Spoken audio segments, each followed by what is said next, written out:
अगले 3 से 4 साल में 5 साल में बहुत बड़ी ब्रेक थ्रू हो सकती है। कंसर्निंग रीज़न होता है वो ये है कि फूड सिक्योरिटी जो चैलेंज है, क्या ये उसको मीट कर पाएगा ये प्रोजेक्ट? ये इसमें क्योंकि इनिशियली रिसोर्सेज लगनी और बड़ी ऑर्गेनाइज एफर्ट होनी है और इसमें कैपिटल कॉस्ट भी इनिशियली हाई आनी है और उसके बाद इसके रिटर्न शुरू होने हैं। आर्मी के उन्होंने इसकी जिम्मेदारी ली और उन्होंने कहा जी at any cost. Green Pakistan initiative actual में है क्या होता है? तो एक्सपेक्ट कि ये किया जा रहा है कि ये जितने ममालिक हैं इसमें मिडिल ईस्ट के, जिसमें यूएई, सऊदी अरेबिया है, अमान है और बहरीन है, तो ये सारे जो मुल्क हैं ये भी इसमें इन्वेस्टमेंट करेंगे। तो इसमें एक जो इन्वेस्टमेंट आएगी और दूसरा चाइना की जो टेक्नोलॉजीज़ है या उनकी जो कमिटमेंट है इस इनिशिएटिव के हवाले से भी वो भी इसमें आएंगी। वहाँ की मैनेजमेंट है कि हम 4 से 5 साल में ये इन्वेस्टमेंट रिटर्न होगी।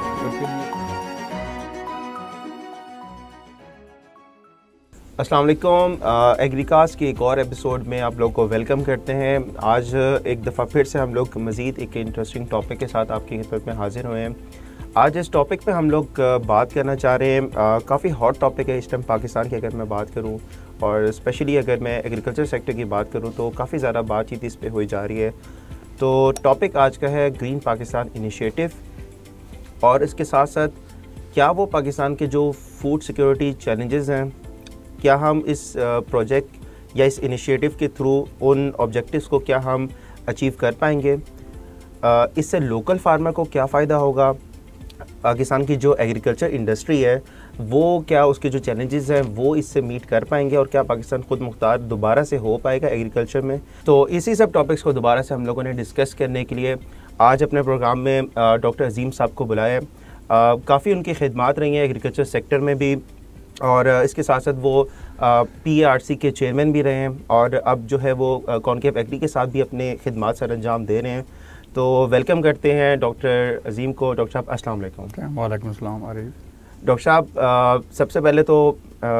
काफ़ी हॉट टॉपिक ये चल रहा है पाकिस्तान ग्रीन इनिशिएटिव, जिसको देखो ख़बरों में देखें, हम आम लोगों में देखें, अगर गली मोहल्ले में भी देखें तो बात हो रही है कि नया प्रोजेक्ट आ रहा है, पाकिस्तान की एग्रीकल्चर को रेवोल्यूशनाइज़ कर देगा ये, और सारे जो हमारे कर्जे वर्जे हैं वो भी उतर सकते हैं। काफ़ी बातें हो रही हैं। तो आज इसकी एक्चुअल में जो भी फैक्ट्स हैं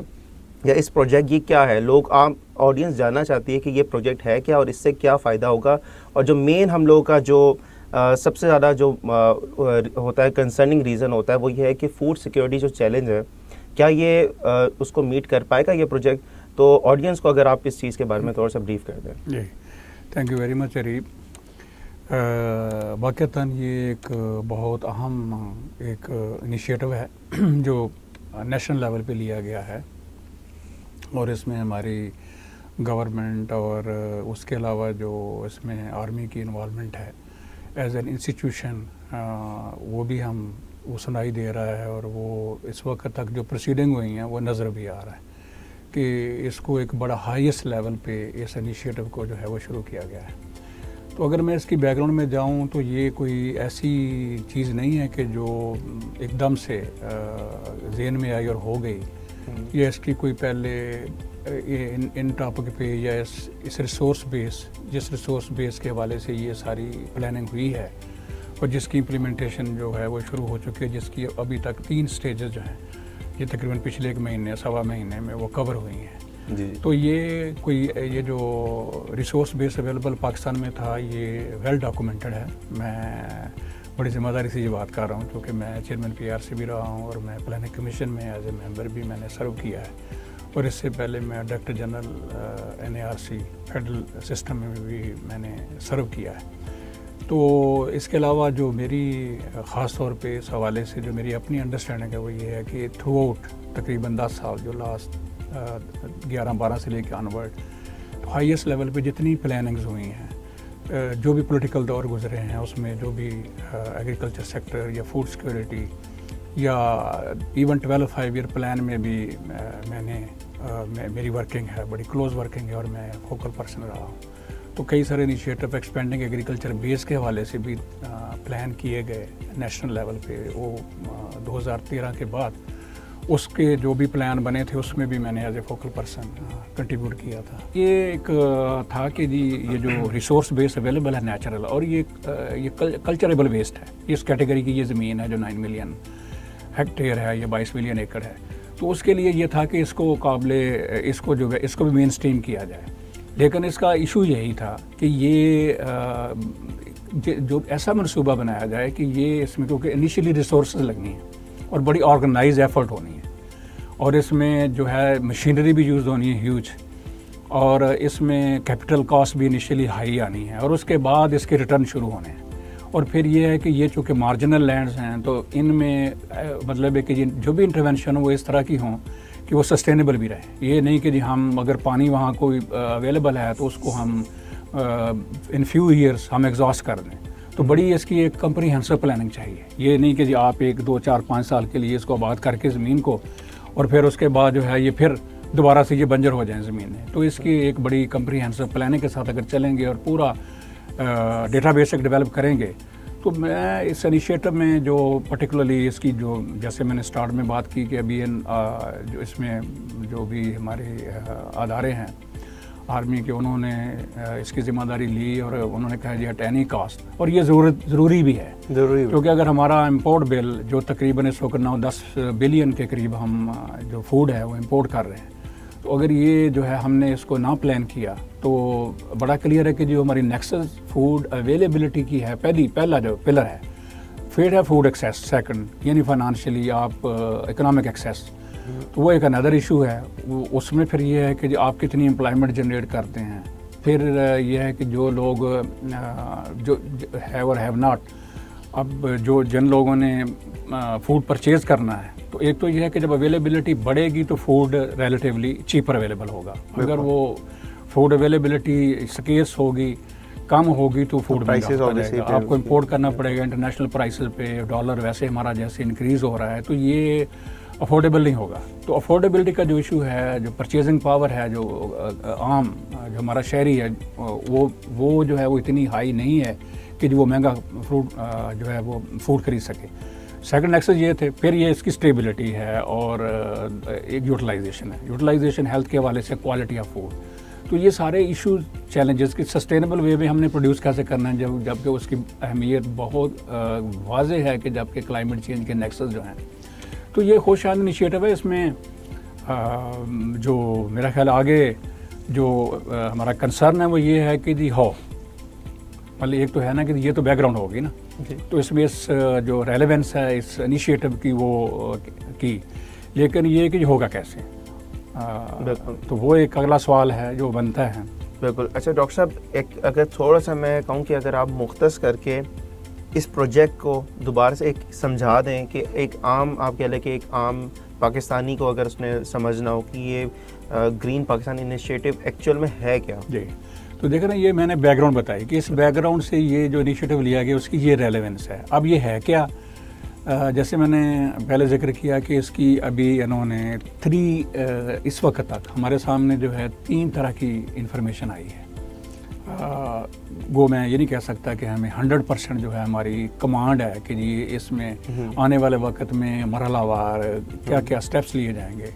सारी चीज़ें तो सामने नहीं आई, लेकिन जो मैंने अक्स किया है, जो अंडरस्टैंड किया है, जो अभी तक 3 स्टेजेस इसकी हुई हैं। नंबर 1 तो ये कि इन्होंने एक सेंटर ऑफ एक्सीलेंस जो कि लैंड इंफॉर्मेशन मैनेजमेंट सिस्टम का जो है सेंटर ऑफ एक्सीलेंस डेवलप किया है,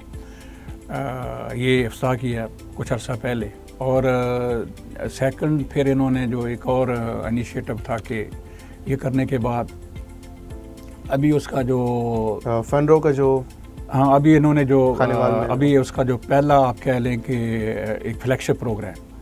तो उससे कुछ चीज़ें वाज़ेह हुई हैं, जिसमें इन्होंने जो पहला इनिशिएटिव है वो बड़ा इम्पॉर्टेंट है। उसमें इन्होंने जो किसान हैं या फार्मर्स हैं वो उसी जो सेंटर ऑफ एक्सीलेंस है उसमें डिजिटाइजेशन होनी है, जो डेटाबेस है किसानों का भी जो उस रीजन में है, वहाँ की जो कम्युनिटीज़ हैं, जो इंटरडिपेंडेंसीज़ हैं, वहाँ जो नेचुरल एनवायरनमेंट है, उसकी सारी डिजिटाइजेशन। फिर किसानों का जो अभी तक कह रहे हैं कि कोई तकरीबन, और ये 4.4 मिलियन एकड़ की बात हो रही है कि जिसको इनिशियली इन्होंने प्लान किया है, तो जिसमें तकरीबन 1 मिलियन एकड़ जो है ये पंजाब में, और उस हवाले से जो एक अभी तक जो इस इनिशिएटिव को ज़रा बेटर अंडरस्टैंड करने को हम ये देख रहे हैं कि इसमें लीज अरेंजमेंट भी होंगी और इसमें कोई 3 साल का ग्रेस पीरियड भी, और इसमें जो इनिशियल इन्वेस्टमेंट है वो भी हमारे जो मिडल ईस्ट कंट्री से आई है, कोई 4-5 मिलियन US$ की, जिसमें centre of excellence database develop करने के हवाले से है। तो अगला ये है कि ये एक्सपेक्ट किया जा रहा है इस इनिशिएटिव में, जो कि बड़ा इंपॉर्टेंट अंडरस्टैंड करना है कि 30 to 40 बिलियन US$ की इन्वेस्टमेंट आएगी। तो उसमें जो एक मेरा ख्याल बड़ी लॉजिकल अंडरस्टैंडिंग है कि इवन जो मिडल ईस्ट है उनकी जो फूड इंपोर्ट बिल है वो भी तकरीबन कोई तकरीबन 40 बिलियन US$ का है। तो एक्सपेक्ट कि ये किया जा रहा है कि ये जितने ममालिक हैं इसमें मिडल ईस्ट के,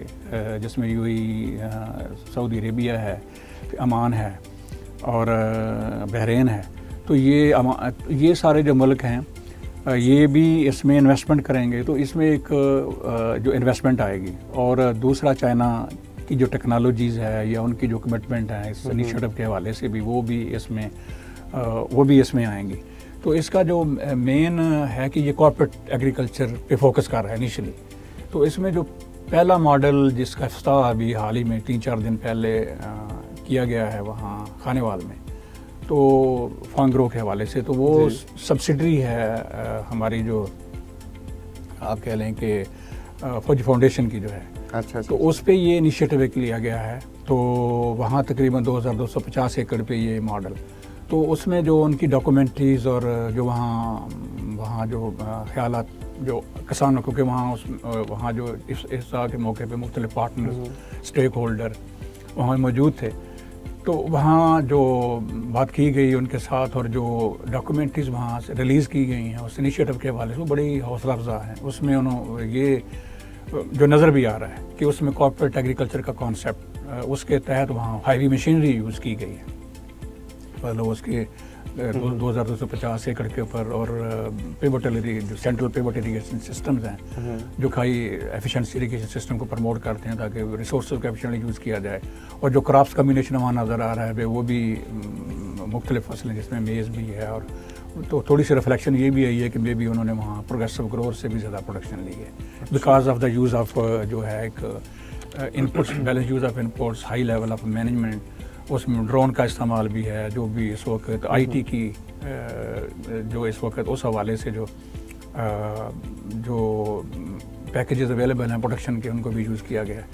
तो उसमें एक प्रूफ ऑफ कॉन्सेप्ट के हवाले से ये जो पहला इनिशिएटिव है ये इसकी जो है वो सामने तफसीलात आई हैं। तो जिससे ये अंदाज़ा होता है कि ये एक कॉर्पोरेट जो है एक कॉन्सेप्ट के तहत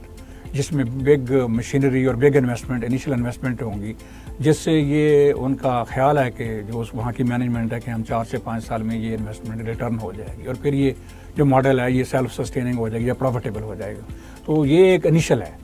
मतलब डॉक्टर साहब हम कह सकते हैं कि फाइनली अब पाकिस्तान उस डायरेक्शन में मूव कर रहा है कि जो हम काफ़ी अर्से से बात किया करते थे कि मॉडर्न एग्रीकल्चर प्रैक्टिसेस को हमें अप्लाई करने की ज़रूरत है, तो पाकिस्तान उस तरफ मूव कर रहा है। और इसमें एक और क्वेश्चन भी रेज़ होता है, वो ये है कि क्या इसकी इम्प्लीमेंटेशन वाकई में हो पाएगी, क्योंकि हमने माजी में देखा है कि बहुत अच्छे प्रोजेक्ट्स, अच्छे प्रपोजल्स आते रहे हैं, लोगों ने बहुत काम किए, रिसर्चेस की हैं, लेकिन एक्चुअल में जब इम्प्लीमेंटेशन का टाइम आता है तो वो चीज़ें हो नहीं पाती। हाँ, इसमें ये आप बात कह सकते हैं इस प्रोजेक्ट में कि हमने वैसे भी देखा है कि जिस चीज़ में अगर आर्मी की इन्वॉल्वमेंट आ जाती है तो ज़रा सीरियसनेस स्टेट की वहाँ पे शो होती है। तो मेरे ख्याल से हम सबको थोड़ा सा इस चीज़ को रिलैक्स हो जाना चाहिए, या आपका क्या ओपिनियन इस बारे में कि इसकी इम्प्लीमेंटेशन के बारे में आपको क्या लगता है? मैं वैसे इसमें साफ ज़रा कि हर मनसूबे में इम्प्रूवमेंट की गुंजाइश होती है। मैं उसको जब मैं देखता हूँ, जो मेरा अपना एक्सपीरियंस है फार्मिंग के हवाले से भी, और थोड़ा सा जब मैं ये सुनता हूँ कि ये स्मॉल फार्मर के लिए इक्वली बेनिफिशियल होगा, तो वहाँ मुझे थोड़ा सा जो है ना, मैं एक तरह से इतना मैं कंफर्टेबल फील नहीं करता कि ये कॉर्पोरेट फार्मिंग के अंदर जो है ना, अंदर से कैसे जो है ये जो मॉडल निकलेगा, तो इसमें डायरेक्टली स्मॉल फार्मर कैसे बेनिफिट लेगा। इनडायरेक्टली तो चले हम कह सकते हैं कि वो देखेगा कि वहाँ हायर प्रोडक्शन ली जा रही है, बड़ी मशीनरी यूज़ हो रही है और बड़ा एफिशिएंट यूज़ है इनपुट्स का, और हाई क्वालिटी इनपुट्स यूज़ हो रहे हैं, और IT का यूज़ हो रहा है, high level skilled human resources use हो रही हैं। तो आम इंसान के पास तो ये सहूलियात तो ये है भी नहीं। सहूलियात वहाँ वो विजिट भी कर सकता है, देख भी सकता है, उसको ओपन इन मॉडल को ओपन रखा जाएगा। ये तो नज़र आता है कि जी ठीक है जी, कोई आए विजिट करे, देखे, इन्फॉर्मेशन लेना चाहे और उसको अगर यूज़ करना चाहे अपने फार्म पे जाके, तो ये लेकिन ये चैलेंजिंग होगा। देखें इसमें जो एक और बात है कि जी अभी तो जो डिफरेंट ये रीजन्स हैं, साफ ज़रा ये जो डिजिटाइजेशन जो डेटाबेस बन रहा है, ये तकरीबन 4.4 मिलियन जो एकड़ है इसका, वो बड़ा इम्पॉर्टेंट होगा कि इसकी जो रिसोर्स बेस है वो कैसे उसको किया जाता है डॉक्यूमेंट, और उस रिसोर्स बड़ा चैलेंजिंग एनवायरनमेंट आएंगे। कहीं जो ये रीजन्स हैं, ये हो सकता है ये जो पहला मॉडल है वहाँ रिलेटिवली एनवायरनमेंट जो है वो इतनी ज़्यादा चैलेंजिंग ना हो, लेकिन बहुत सारी जगहों पे माउंटेन्स आएंगे और पानी की अवेलेबिलिटी वहाँ बहुत कॉस्टली होगी। इसी तरह वहाँ जो लैंड प्रेपरेशन है वो भी पोस्ट आएगी, डेजर्ट्स आएंगे, डेजर्ट में जो पानी है वो नीचे सलाइन है, तो जहाँ सलाइन वाटर होगा तो उस हवाले से एग्रीकल्चर के कौन से पैकेजेस डेवलप किए जाएंगे, सिलेंडरी को देखते हुए उसका लेवल क्या होगा। तो ये जब इसकी प्लानिंग, और उसके बाद ये है कि ये जो बाहर जो इन्वेस्टमेंट हैं वो कैसे इसमें चैनलाइज होंगी, और लोकल जो हमारी कंपनीज़ हैं वो जो इंटरेस्टेड आप कह लें कि जो भी इसमें जो नेशनल लेवल पे जो लोग हैं, तो वो बड़ा इम्पॉर्टेंट चैलेंज है कि जी वो कैसे इसमें कम्पीट कर पाएंगे। ये अभी सारी तफसीलात सामने नहीं आई कि जी वो अगर चाहें कि जी कोई एक सर्टन जो एक पॉकेट्स है या एक जो रीजन है, ये सब रीजन है, या जो कि इस वक्त डिजिटाइजेशन हो रही है, तो उसको एक ओपन कैसे आई मीन कि जी ओपन किया जाएगा कि कम्पीट करने के लिए। तो ज़रूरी तो नहीं कि जी सिर्फ ये तो नहीं कि जी सिर्फ जो एक अपना जो एक फाउंडेशन है जो सब्सिडरी है आर्मी की, क्या सिर्फ वही ये सारे प्रोजेक्ट रन करेगी, या इसमें प्राइवेट सेक्टर भी कम्पीट कर पाएगा। ये सारे और जो फॉरेन इन्वेस्टमेंट आएंगी वो किस तरह से, उनके साथ क्या लीज अरेंजमेंट होंगी, ये सारी चीज़ें जो ये तफसीलात मेरे ख्याल आने वाले वक्त। अभी तो सिर्फ 2250 एकड़ के ऊपर जो एक पिछले 1.5 साल से एक मॉडल पे एक काम हो रहा था फंग्रो के फोरम से, हम उसको अप्रिशिएट करते हैं, लेकिन आगे देखना होगा कि ये किस तरह से सारे को, और फिर ये है कि जो कहा यह जा रहा है कि जी फार्मर कोऑपरेटिव बना लेंगे, और हम सब जानते हैं कि पाकिस्तान में कोऑपरेटिव का कॉन्सेप्ट कभी भी कामयाब नहीं हुआ। इंडिया में ये कामयाब है लेकिन हमारे यहाँ नहीं है। तो हमारे यहाँ तो ज़्यादातर जो कम्युनिटी ऑर्गेनाइजेशन है वो रूरल सपोर्ट प्रोग्राम या उन्होंने बनाई है, तो वो इस पोजीशन में, लेकिन उनकी भी कोई लैंड कंटीगुअस नहीं होती, यानी उनकी कम्युनिटी के अगर 10 मेंबर हैं तो 10 मेंबर की ज़रूर हो नहीं सकता कि एडजॉइनिंग उनकी ज़मीन हो इकट्ठी। अगर उस कॉन्सेप्ट को भी इसमें इनकॉर्पोरेट करना होगा तो ये कैसे, या फिर ये है कि ये एक अभी ये क्लियर नहीं कि साफ ज़रा है कि जो मेन स्ट्रीम जो एग्रीकल्चर है वो तो अदर दैन ये कॉर्पोरेट एग्रीकल्चर है ना, उसको तो हम इग्नोर नहीं कर सकते। तो उधर पॉलिसीज़ जो है ना, जो फ्यूचर पॉलिसीज़ हैं, उनको मेन स्ट्रीम में लाने के लिए जो उनको कैसे किस बैकग्राउंड से कौन सी पॉलिसीज़ हैं या कौन सा पैकेज है जिसके ज़रिए से उनको कैसे सपोर्ट किया जाएगा, या ये अज्यूम कर लिया जाएगा कि जो कॉर्पोरेट एग्रीकल्चर के कॉन्सेप्ट हैं इससे जो नॉलेज जनरेट होगा वो यूज़ करेंगे और वो एट पार आ जाएंगे। तो ये ओवर सिंप्लीफिकेशन है, ये चैलेंजिंग भी होगा। तो दूसरा ये है कि ये जो एरियाज़ हैं, रीजन्स हैं जहाँ ये जो लैंड रिसोर्स है, तो लैंड रिसोर्स अभी जब हम डिफरेंट रीजन में जाएंगे तो वहाँ ओनरशिप भी हैं, तो वो इसकी जो ओनर्स हैं और वो बड़े ज़मींदार हैं या जिनकी भी वो ज़मीनें हैं जो कि बैरन हैं इस वक्त, या वो उसको कभी भी अभी तक कल्टीवेट नहीं कर पाए, तो उनके इसमें जो राइट्स हैं वो कैसे, और एक इन ज़मीनों से लोग, ये जो ज़मीनें हैं इनसे लोग इस वक्त कुछ बेनिफिट लेते हैं, फ्यूल वोड वहाँ से वो लेते हैं, इवन वहाँ से पानी जो है, पानी की रिसोर्सेज वहाँ से जो है वो ह्यूमन कंजम्पशन के लिए यूज़ होती है, और ग्रेजिंग के लिए ये एरियाज यूज़ होते हैं। तो वो जो एक इकोनॉमी, एक इक्विलिब्रियम है ऑलरेडी, या जिस तरह से वो लोकल कम्युनिटीज़, उनको कैसे इसका हिस्सा बनाया जाएगा। दुनिया के मुख्तलिफ मॉडल हैं, तो अगर ये जिसमें ये कहा जा रहा है, मे बी इसमें ये इन्होंने कवर किया हो इस मॉडल में कि पर्टिकुलरली जो लोकल कम्युनिटीज़ को उनकी जो HR को डेवलप करके, तो क्या उनको यूज़ किया जाएगा या कहीं और से ये इंपोर्ट करके वहाँ जो है ये लेबर या ये जो HR है ये यूज़ की जाएगी। ये बड़ा आम सवाल है, क्योंकि फिर ये इंक्लूसिव ग्रोथ नहीं होगी या डेवलपमेंट नहीं होगी। ये अगर आप एक्सक्लूड करेंगे लोकल कम्युनिटीज़ को, ये बड़े अहम सवाल है। तो ये आने वाले वक्त में इनके मॉड्यूल्स है और ये फिर डिफरेंट रीजन में डिफरेंट अरेंजमेंट करनी पड़ेंगे, डिफरेंट प्रोडक्शन पैकेजेस होंगे और डिफरेंट तरह की जो है एग्रीकल्चर जो प्रमोट करनी पड़ेगी। वो तो नज़र आता है कि जी वो अकॉर्डिंगली इसके प्लान बनेंगे। तो ये मेरे ख्याल आने वाले वक्त में ये देखना होगा। बिल्कुल डॉक्टर साहब, आगे चल के हम जाहिर सी बात है ये सब चीज़ें टाइम के साथ ही पता चलेंगी, क्या इम्प्लीमेंटेशंस हो रही हैं और क्या पॉलिसीज़ हैं। डॉक्टर साहब, अगर मैं आम इन्वेस्टर की बात भी करूँ, अगर क्योंकि इन्वेस्टर की नज़र भी इस प्रोजेक्ट पे है, इस इनिशिएटिव पे है, आम किसान की भी है, सबकी ही है तकरीबन, तो क्या अपॉर्चुनिटीज़, अगर मैं इन्वेस्टर्स के पॉइंट ऑफ व्यू से अगर आपसे बात कर रहा हूँ, तो क्या अपॉर्चुनिटीज़ आपको नज़र आ रही हैं, किस किस सेक्टर में हो सकती हैं और ये कब तक, किस टाइम ड्यूरेशन में इस अपॉर्चुनिटी को कैश आउट कर सकते हैं हम लोग? क्या ये आगे चल के कोई 5-10 साल बाद की बात है या अभी ही हम लोग इस चीज़ में, या जो भी इंटरेस्टेड है वो उसमें लूप इन कर सकता है? तो इसमें यह है कि ये बेसिकली तो कितनी कम्प्रिहेंसिव प्लानिंग की जाती है आगे, और वो जो रिसोर्स बेस है उसके मुताबिक, और फिर उसकी जो प्लान बनेंगे आने वाले वक्त में भी, जो डिफरेंट रीजन्स हैं, और ये बेसिकली इसमें डाई रीजन भी आएंगे और इसमें वाटर लॉगिंग कंडीशंस भी आएंगी, जहाँ की ये ज़मीनें यहाँ अवेलेबल होंगी, वाटर लॉग्ड एरियाज़ हैं, मे बी वहाँ हम क्रॉप्स ग्रो ना कर सकें, मे बी वहाँ फ़िश कल्चर या कोई और कल्चर जो हैं जो कि सलाइन वाटर के हवाले से कंपेटेबल हैं, जो दुनिया में जिनका रवाज है, तो उनकी जो एक्सपर्टीज़ पाकिस्तान में कहाँ अवेलेबल है और वो एक्सपर्टीज़ कैसे इसमें एंगेज की जाएगी इसकी प्लानिंग में, और उसके बाद इसकी जो आगे पार्टनरशिप्स हैं या जो लीज अरेंजमेंट हैं, वो जो लोकल आपने जैसे बात की है, जो इन्वेस्टर्स हैं वो कैसे इसमें अट्रैक्ट होंगे, और दूसरा ये है कि जो एक्सपर्टीज़ है यानी इन रीजन्स को आबाद करने के लिए हमारे पास कहाँ मौजूद है, या सबसे बड़ी बात यह है कि जी कौन से अदारे हैं जो इसका बैकअप बना के देंगे, जी अगर जो स्पेशलाइज हैं, जैसे पीआरसी के बहुत सारे इंस्टीट्यूट्स हैं जो ऐसे चैलेंजिंग एरियाज़ हैं जो पाकिस्तान के माउंटेनियस, वो वहाँ हमारे लोकल अदारे काम नहीं करते या प्रोविंशियल अदारे वहाँ नहीं काम करते। जैसे डेजर्ट एनवायरनमेंट है तो उसमें भी फेडरल गवर्नमेंट के कुछ अदारे हैं, तो देखना ये होगा कि वो जो अदारे हैं जिनकी वहाँ एक्सपर्टीज़ है, जैसे मुझे डेजर्ट का पता है, हमारा जो पर्टिकुलरली जो थरपारकर डेजर्ट, तो उसकी जो इस वक्त मॉडल वहाँ मौजूद हैं, तो वो जो इंस्टीट्यूशन है जिन्होंने वहाँ पिछले 20 साल 25 साल से काम करके वहाँ वो मॉड्यूल डेवलप, वो किस तरह से उनको एंगेज किया जाता है, प्राइवेट सेक्टर कैसे उनकी सर्विसेज लेता है, जो भी उसमें कॉर्पोरेट सेक्टर जो इस रीजन को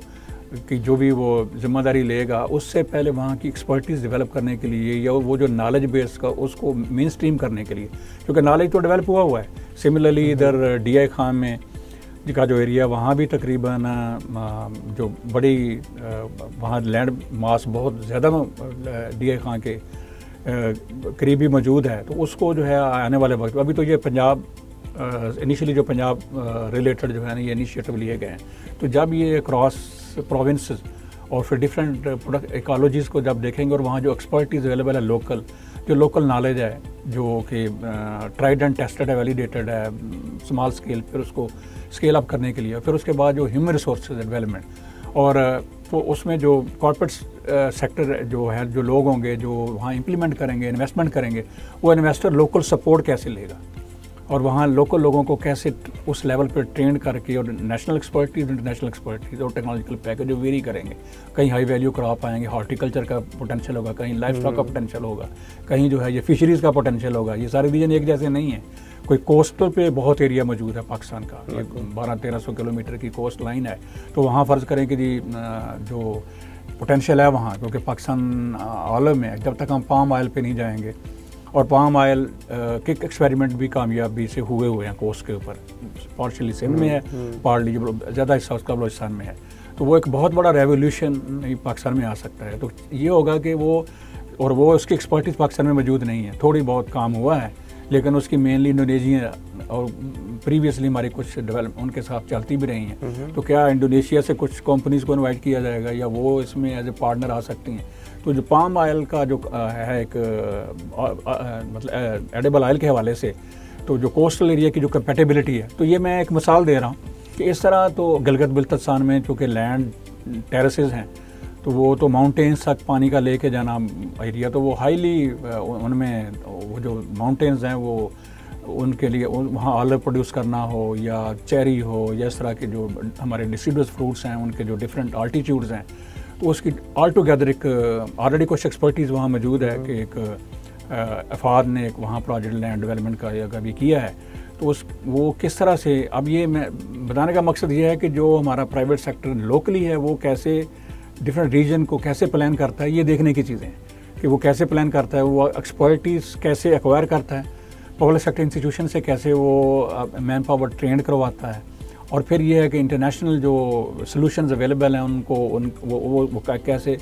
उसमें इनकॉर्पोरेट करता है। तो ये सारी चीज़ें जब ये एक्सपेंड होगा इस फेज़ से, जो कभी इनिशियल फेज़ है, और एक उन्होंने इसका एक जो आप कह लें एक प्रोग्राम, पहला प्रोग्राम जो यहाँ खानेवाल में शो किया है, अब देखना ये है कि ये कैसे different challenges, ecologies, resource base, national level expertise, international expertise, फिर इसमें इन्वेस्टमेंट, लेवल ऑफ इन्वेस्टमेंट और जो कम्बिनेशंस हैं इंटरप्राइजेज के। और एक और बड़ा चैलेंज होगा कि जी अगर वैल्यू एडिशन में जाना है, क्योंकि हम सिर्फ रॉ मटेरियल, एक और बात है कि क्या ये कहीं वो चीज़ें तो प्रोड्यूस नहीं करेंगे ज़मीन से कि जो आम किसान पैदा कर रहे हैं, ताकि वहाँ ये किसानों को भी वो डिप्राइव हो जाए। ये एक बड़ा चैलेंज होगा कि जो वही चीज़ें जो किसान पैदा कर रहा है और आप इस लैंड से वही पैदा करके तो आप कम्पीट करेंगे उन किसानों के साथ, और वहाँ एक ह्यूमन कराई होगी। तो क्या ये जो है, और ख़ास तौर पे ये इस वक्त बड़ा क्रिटिकल है कि फोकस ही उन रीजन को पहले लिया जाए जहाँ हमने इंपोर्ट सब्स्टिट्यूशन करनी, जो कि 3 गोल है ना, एक्सपोर्ट एनहांस करनी है, इंपोर्ट सब्स्टिट्यूशन करनी है, फूड सिक्योरिटी। तो अगर आपने इस वक्त चैलेंज है डॉलर का, डॉलर अवेलेबल नहीं है, हमने डॉलर अर्न करने हैं, ये डॉलर सेव करने हैं, तो डॉलर सेव करने के हवाले से इस वक्त चैलेंज ये है कि आप कौन से रीजन लेकर कौन सी क्रॉप्स आप मुंतखब करते हैं। अगर आपने वही करनी शुरू कर दी, या पहले किसान ग्रो कर और आपने कम्पीट करना शुरू कर दिया, तो वहाँ इवेंट कराई शुरू हो जाए। तो ये चैलेंजेस हैं, और मेरा ख्याल है कि ये जो भी इसके प्लानर्स हैं उनके ज़हन में भी ये चीज़ें होंगी। मेरा एज एक्सपर्ट मेरी जिम्मेदारी है कि जी मैं ये जो चैलेंजेस हैं इनके ऊपर ज़रूर हाईलाइट करूँ, ताकि वो जो भी इसमें लोग प्लान कर रहे हैं वो इन चीज़ों को सामने रखें, और पहले वो रीजन्स या जो क्लस्टर्स हैं या जो भी इनका आप कह लें कि जो इनके पायलट्स हैं, जैसे इन्होंने यहाँ किया है, जो इनके प्रोग्राम्स हैं, तो उसको इन चीज़ों को मद्देनज़र रखें जब इसकी प्लानिंग करें। नहीं डॉक्टर साहब, आपने बहुत अच्छे से इसको एक्सप्लेन किया है, और आपका पॉइंट ऑफ व्यू काफ़ी इंपॉर्टेंट भी था, क्योंकि आपकी काफ़ी ज़्यादा इसमें खदमात भी रही हैं इस प्रोजेक्ट से पहले भी, इस पर जो काम हुआ है ऑब्वियसली, तो आपका पॉइंट ऑफ व्यू काफ़ी ज़्यादा इंपॉर्टेंट भी था। और एंड में अगर मैं इसको एक छोटा सा आपसे एक क्वेश्चन करता हूँ कि आपको क्या लग रहा है कि यही सब चीज़ें जो हमें बताई जा रही हैं, जो इम्प्लीमेंट अगर होंगी, तो कितने साल आपको लग रहा है कि इतने साल में हम उस ट्रैक पे पहुंच जाएंगे जब हमें लगेगा कि हम खुद मुख्तार हो सकते हैं एग्रीकल्चर सेक्टर से? ये बिल्कुल आपका बड़ा मेरे ख्याल फाइनली बड़ा अहम सवाल है। कंक्लूड कर लेते हैं ये बिल्कुल कंक्लूजन ये है कि बेसिकली अगर ये हम उसी स्लो स्पीड से, जिस स्पीड से पिछले 70-75 ईयर्स में हम चल रहे हैं, तो उसी तरह जो ऑलरेडी एक अरेंजमेंट है उसके तहत अगर ये हम एक्सपेक्ट करते रहें कि ये इतना बड़ा लैंड मास और इतनी बड़ी इन्वेस्टमेंट जो है ये हो एक प्राइवेटली या उसी तरह से जो है एक फार्म या जो इसके ओनर हैं या जो लैंड पड़ी हुई हैं या पब्लिक सेक्टर के जो अदारे हैं वो शायद एक पायलट करके तो इनको वो कर लेंगे, ये तो ख्वाब ही रहेगा। तो ये तो बड़ा खुशाइंद है एक तरह से, ये बड़ा इम्पॉर्टेंट इनिशिएटिव है। तो मेरे हिसाब से तो ये अगर ये अगले 3 से 4 साल में, 5 साल में बहुत बड़ी ब्रेक थ्रू हो सकती है। अच्छा, ये अगर ये इसी तरह के, जैसे मैंने कहा है कि ये प्रायोरिटाइज़ करें कि मुल्क को इस वक्त जो गोल है, अगर हमने इंपोर्ट सब्स्टिट्यूशन करनी है तो वो कौन सी क्रॉप्स हैं, कौन से रीजन्स हैं, तो पूरी प्लानिंग फोकस कर दें और देखें कितना एरिया चाहिए उस टारगेट को अचीव करने के लिए। तो उतनी ही वो ओपनिंग जो है हाई प्रायोरिटी पे वो करें, ताकि जो गैप है इस वक्त, और दूसरा ये है कि जो हमारा गैप है जो हम इंपोर्ट करते हैं, एक तो है ना जो हमारी बड़ी इंपोर्ट जैसे पल्सेस हैं, बड़ी इंपोर्ट है, हमारी जो एडिबल ऑयल हैं बड़ी इंपोर्ट है, तो उसमें यही नहीं कि आप एनुअल क्रॉप को फोकस करें, इवन जो ट्री बेस्ड एडिबल ऑयल है जैसे पाम ऑयल है उसको भी तो नेट शेल ये है कि ये अगर इसको मेरा ख्याल ये सोचा भी जा रहा होगा कि प्रायोरिटाइज़ करें और उन रीजन को पहले टेकअप करें कि जो हमारा पहले इंपोर्ट सब्स्टिट्यूशन का गोल है, क्योंकि वो आसान है एक्सपोर्ट के हवाले से, और फिर मीडियम टर्म में इनको जो प्रोजेक्ट्स हैं इन्हीं रीजन में देखना होगा कि वैल्यू एडेड के ऊपर। अभी इसकी बात इतनी ज़्यादा नहीं हो रही, वैल्यू एडेड में बेतहाशा एम्प्लॉयमेंट जनरेट होगी। इंशाल्लाह डॉक्टर साहब, उम्मीद भी यही है कि पाकिस्तान आगे चल के बाकी अपने पैरों पे खड़ा होगा, और आज इस मुश्किल में इस टाइम पाकिस्तान और पाकिस्तान की इकॉनमी मौजूद है। इंशाल्लाह इस प्रोजेक्ट से की मदद से हम उससे बाहर भी निकलेंगे और हम खुद इंशाल्लाह स्टेबल भी होंगे। और हम सबको भी मेरे ख्याल से इस टाइम पे होपफुल रहना चाहिए, क्योंकि जिस तरह से आपने जो बातें बताई हैं उसमें मुझे अपॉर्चुनिटीज़ बहुत नज़र आ रही हैं। क्योंकि जब बाहर से इन्वेस्टर्स आएंगे तो जाहिर सी बात है कि इन्वेस्टर्स आएंगे तो किसी न किसी से तो काम करवाना है, लोगों से काम करवाना है, जॉब्स की अपॉर्चुनिटीज़ आएंगी, यूथ के लिए आएंगी। हमारे यहाँ बहुत बड़ा मसला है कि लोग जितने भी यूथ है वो अनएम्प्लॉयमेंट का बहुत ज़्यादा इशू है, तो वो वाली अपॉर्चुनिटीज़ भी सबके साथ आएंगी। तो उम्मीद है कि इंशाल्लाह सब चीज़ें आगे चल के बेहतर भी होंगी। तो इसी के साथ आज की जो एपिसोड है उसका हम इख्तिताम करते हैं। उम्मीद है आज का जो टॉपिक है आपको अच्छा लगा होगा, आपको मज़ा आया होगा। कोई भी आपका कोई क्वेश्चन है, कोई भी चीज़ है तो आप कमेंट सेक्शन में हमसे पूछ सकते हैं। और अगर वीडियो पसंद आई है तो इसको लाइक करें और दोस्तों के साथ ज़रूर शेयर करें। इंशाल्लाह अगली किसी वीडियो में दोबारा आपकी खिदमत में हाज़िर होंगे। अपना ख्याल रखिएगा। अल्लाह हाफ़िज़।